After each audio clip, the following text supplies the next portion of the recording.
अस्सलाम वालेकुम नाज़रीन। 3 अगस्त 2026 और दिन है सोमवार का। बलूचिस्तान से तशवीशनाक खबरें मौसूल हो रही हैं। तफसील इन खबरों की ये है कि कल रात 12 से 1 बजे के दरमियान BLA के चंद दर्जन शिद्दत पसंद मोटरसाइकिलों और मुख्तलिफ़ गाड़ियों के ज़रिए खारान शहर में दाखिल होते हैं और खारान शहर में दाखिल होने के बाद ज़ाहिर है ये एक मुकम्मल हिकमत अमली के तहत आए थे। वो तकसीम हो जाते हैं, अपनी अपनी ड्यूटियां तकसीम कर देते हैं। चंद शिद्दत पसंद खारान पुलिस स्टेशन में दाखिल हो जाते हैं। चूँकि रात के 12 से 1 बज रहे थे तो अक्सरियती पुलिस एहलकार मौजूद नहीं थे और जो मौजूद थे उनमें से अक्सरियत आराम कर रहे थे। तो इन चंद दर्जन शिद्दत पसंदों को थाने पे कब्ज़े में कोई मुश्किल और दिक्कत पेश नहीं आई। चुनाचे यही वजह है कि उन्होंने उस थाने का पूरा फर्नीचर जला कर रख दिया, राख का ढेर बना दिया और थाने का रिकॉर्ड भी जला दिया। इसके अलावा हवालात में कैद जो कैदी थे उनको भी उन्होंने फरार कर दिया उनका लॉकअप खोलने के बाद। और फिर जो तकसीम हुए थे, जैसे कि मैंने कहा कि मोटरसाइकिलों और गाड़ियों के ज़रिए वो खारान शहर में दाखिल हुए थे। चंद पुलिस स्टेशन पे हमलावर होते हैं और चंद एक जो है वो एक बैंक पे हमलावर होकर उस बैंक को भी लूट लेते हैं। और कुछ इतलात ऐसी भी आ रही हैं कि जो बिजली की तरसील का जो निज़ाम है, जो खंभे हैं, उनको भी इन BLA के शिद्दत पसंदों ने निशाना बनाया है और कुछ इलाकों में बिजली की दस्तयाबी अब नहीं है। ऐसा ही हुआ है। अब फिर उसके बाद क्या हुआ कि सिक्योरिटी फोर्सेस को इतला मिलती है, सिक्योरिटी फोर्सेस की टीमें रवाना होती हैं और ड्रोन को भी उड़ा दिया जाता है। फिर ये BLA के शिद्दत पसंदों और सिक्योरिटी फोर्सेस के दरमियान झड़पें शुरू हो जाती हैं। BLA के शिद्दत पसंदों को जब पता चलता है तो वो आहिस्ता आहिस्ता पीछे हटना शुरू हो जाते हैं और कुछ फासले पे वाक़ एक घर के अंदर दाखिल होकर वहाँ पे पनाह लेते हैं और उन ख़वातीन को आड़ बनाकर कि उनको हम मार देंगे अगर हमारे ऊपर फायरिंग की जाती है या मज़ीद हमला किया जाता है या अगर आप पेश कदमी करते हैं। चुनाचे ये एक इंतहाई मुश्किल सूरत हाल हो जाती है कि जब आप मकामी आबादियों में दाखिल होकर बच्चों और ख़वातीन को आड़ बनाकर आप फ़रार होने की कोशिश करते हैं। चुनाचे इसी का फ़ायदा उठाते हुए BLA के ये शिद्दत पसंद जो है फ़रार होने में कामयाब हो जाते हैं। उसके बाद बलूचिस्तान हुकूमत के जो तर्जुमान हैं बाबर यूसुफज़ई, वो सामने आते हैं, वो प्रेस कॉन्फ्रेंस करते हैं और कहते हैं कि सिक्योरिटी फोर्सेस की बर वक्त कार्रवाई ने शिद्दत पसंदों के BLA के शिद्दत पसंदों के आज़ाइम और मनसूबाबंदी को खाक में मिला दिया है, नाकाम बना दिया है।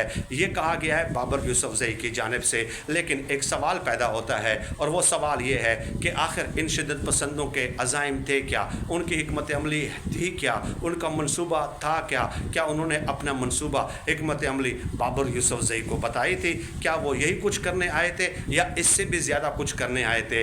ये तो ज़ाहिर है अगर वो गिरफ़्तार होते कोई एक आध उनमें से तो फिर ही जाकर इसकी तस्दीक हो सकती थी। गुज़श्ता कुछ अरसे से आपके इल्म में है कि BLA ने एक नया तरीका है वारदात ढूंढ लिया है और वो ये है कि मकामी लोगों के लिए जो एम्बुलेंस सर्विस होती है, ज़ाहिर है एम्बुलेंस सर्विस किस मकसद के लिए होती है ये बताने की तो मुझे एटलीस्ट ज़रूरत नहीं है। तो मकामी जो एम्बुलेंस सर्विस होती है उसको भी बाकायदा इन लोगों ने मतलब यरगमाल बना लिया या चोरी कर लिया या अपनी तहवील में ले लिया।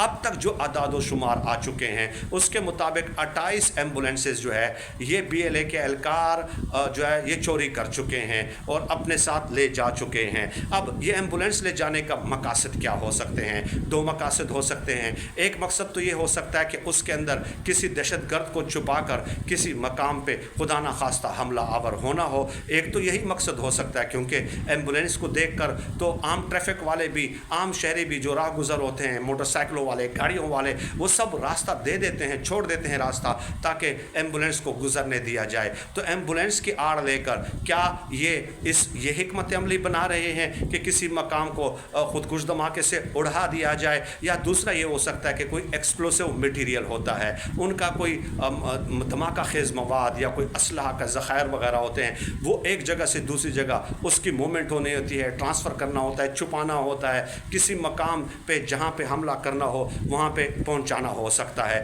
تو یہ دو حکمت عملیاں، یہ دو وجوہات ہو سکتی ہے ایمبولینس کو چوری کرنے کے یا اپنی تحویل میں لینے کے۔ تو یہ انتہائی افسوسناک صورتحال ہے، ایک طرف بلوچستان میں، دوسری طرف کے پی میں آپ دیکھتے ہیں کہ آئے روز دھماکے ہوتے ہیں، آئے روز کوئی نہ کوئی انسیڈنٹ ہوتا ہے، آئے روز کوئی نہ کوئی واقعہ ہوتا ہے، ایسا دن نہیں گزرتا۔ رات کو آپ سوتے ہیں، صبح آپ اٹھتے ہیں تو پہلی ویڈیو آپ کو اسی حوالے سے کرنی پڑ جاتی ہے۔ تازہ واقعہ کل سوات میں پیش آیا، اس حوالے سے بھی میں آپ کو بتا چکا ہوں۔ اس کے علاوہ بنو میں واقعات پیش آتے ہیں، اس کے علاوہ ہنگو میں 4-5 دن پہلے ایک واقعہ پیش آیا، شمالی وزیرستان میں DPO اور ڈپٹی کمشنر کی گاڑی کے اوپر حملہ کیا گیا، خوش قسمتی سے کہ دونوں محفوظ رہے۔ تو یعنی کہ ضلع لکی مروت کو دیکھ لیں، ضلع ٹانگ کو دیکھ لیں، سوات کو دیکھ لیں، پشاور میں بھی اٹیک کیا گیا، اور کوہاٹ کو بھی دیکھ لیں، یعنی کہ پورے KPK میں آپ کو پے در پہ واقعات نظر آتے ہیں، اور اب بلوچستان میں بھی آپ کو پے در پہ اس قسم کے لارج سکیل پہ، بڑے سکیل پہ جو ہے واقعات نظر آتے ہیں۔ یہی وجہ ہے کہ دیکھیے اس قسم کے بیانات سامنے آ جاتے ہیں کہ سسٹم نہیں چل رہا، نظام کولیپس کر چکا ہے، نظام ناکام ہو چکا ہے، گورننس بہتر نہیں ہے۔ تو یہ بات تو درست ہے، اور اس حوالے سے میں کچھ تفصیلات جو ہے اس سے گزشتہ والی ویڈیو میں تفصیلاً آپ کی خدمت میں پیش کر چکا ہوں کہ اس بیان کا مقصد کیا ہے، کیا حکومت کی چھٹی ہونے والی ہے، کیا حکومت کی کلاس ہونے والی ہے، کیا گورننس بہتر کرنے کے لیے کیا کچھ اقدامات اٹھائے جا سکتے ہیں، ان کے راستے میں رکاوٹیں کون سی ہو سکتی ہیں، کیا واقعی گورننس بری ہے یا نہیں، ڈیفینیٹلی بری ہے۔ تو یہ چیزیں ہیں، یہ سیکیورٹی صورتحال کے حوالے سے ہے، بلوچستان کے حوالے سے یہ ایک اپڈیٹ تھی جو میں نے آپ کی خدمت میں پیش کرنا ضروری سمجھا۔ اور یہ بات یاد رکھیں کہ پاکستان باقاعدہ اقوام متحدہ تک رسائی حاصل کر چکا ہے، چین کی مدد سے ایک درخواست دے چکا ہے، جس پہ معذرت اذان ہو رہی ہے تو میں ابھی 1 منٹ بعد پھر آپ کی خدمت میں حاضر ہوتا ہوں۔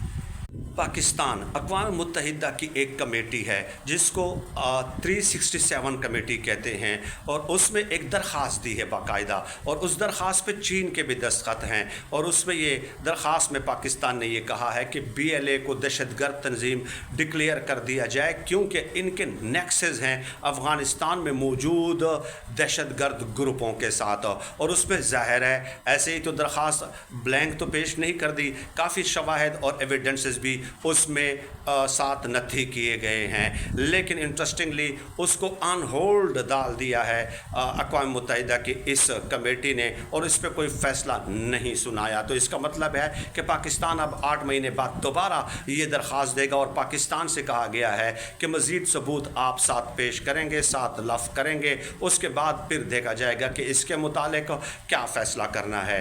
KPK بہت سارے علاقے ہیں جن کی سرحدیں افغانستان کے ساتھ لگتی ہیں، بلوچستان کی تو ظاہر ہے سرحد لگتی ہی افغانستان کے ساتھ ہے، لیکن بہرحال یہ افسوسناک صورتحال ہے، چاہے ہنا اوڑک ہو، چاہے مستونگ ہو، چاہے زیارت ہو۔ اب آپ دیکھ لیں کہ خاران میں اس قسم کے واقعات پے در پہ پیش آ رہے ہیں، واقعتاً نظام کولیپس کر چکا ہے۔ صرف یہی نہیں کہ دہشت گردی کے واقعات ہو رہے ہیں، معاشی طور پہ بھی کسی بھی سیکٹر سے آپ کو پازیٹیو انڈیکیٹرز دیکھنے اور سننے کو نہیں ملیں گے۔ بہت شکریہ۔